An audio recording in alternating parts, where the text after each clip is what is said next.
I'm a big fan of Pinlock face shields. Let me show you why.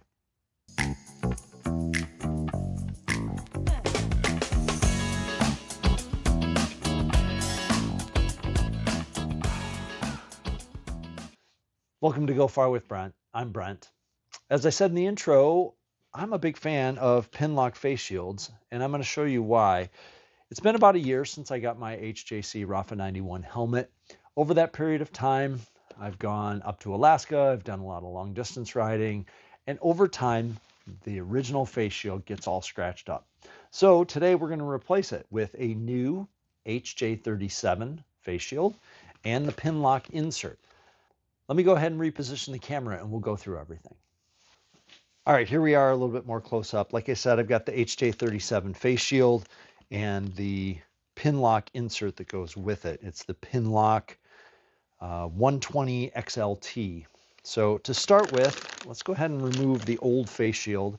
As you can see, I've got some scuffs on it and such, and it's gotten scratched with multiple cleanings, cleaning bug guts off. So on a RPHA-91 HJC helmet, it's pretty easy to take off.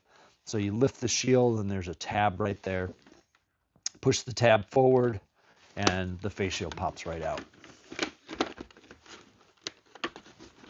All right, I want to go over the old Pinlock to kind of show you how they work. The way that they have anti-fog properties is that there is an air gap between the outer shield and the inner shield. So the way it functions is there's this plastic inner shield right here that has a rubber edge all the way around it. Now this one I had removed and ended up getting it all scratched up. So I'm going to replace both the outer shield, which needs it because of scuffs and scratches after cleaning bug guts, but also the inner.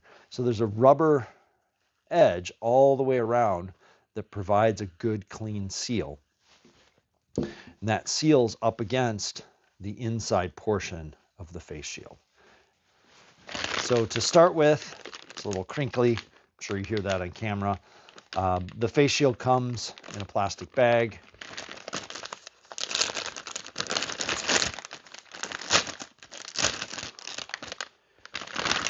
Now HJC says to clean this. Obviously it just came out of the bag. It is very clean. I have a soft surface to set this down on so I can set it here and not worry about scratching the outside. The Pinlock comes separately.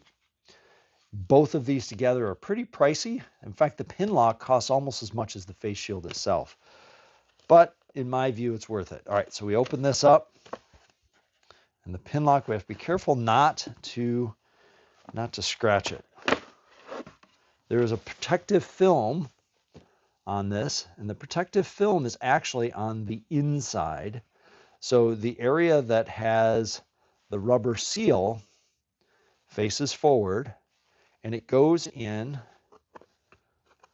and it's pretty easy to figure out. So on the helmet shield, there's a tab, so that's the bottom. Right here is the bottom. And then when you look at the Pinlock shield, you'll see, here, let me turn it around so you can see it a little bit better. You'll see the word Pinlock. So that's how you know what the top and the bottom are.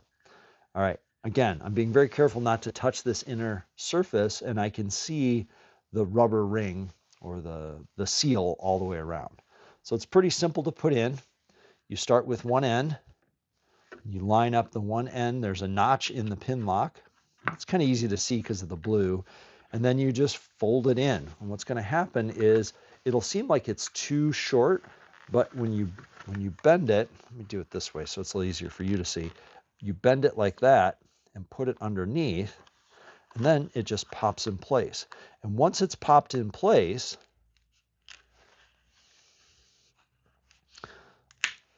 just like that, there is a nice tight seal. And what I usually do before removing the plastic inner liner or the blue inner liner, I go around it and press the rubber seal.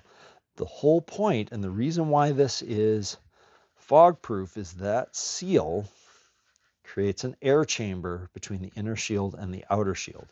It's set apart by a fraction of an inch, maybe a millimeter, if that. But it's enough that your breath won't fog up the main shield. All right, and then through all this moving around and such, The edge kind of came loose anyway. You take the inner liner off. And there you have it, an installed Pinlock insert into an HJ37 face shield. All right, now to reinstall back on the helmet, same way we took the old one off. Have it in pretty much the up position. It just snaps in. And then to do the other side. Now, if you have any hard time of it not snapping in as easy as you think, you can pull this forward. There we have it. There we go. Snaps in. And to verify everything works okay, down and up. That's it. That's all there is to it. All right, there you have it. Simple installation of the HJ37 face shield with the Pinlock insert onto my HJC RPHA-91 after about a year of use. Hope you liked today's video, even though it was a quick one. Give me a thumbs up. Please subscribe. I always need more subscribers. Once you subscribe, hit the bell. You'll be notified of more content. And as always, thanks for watching. Go far with Brent.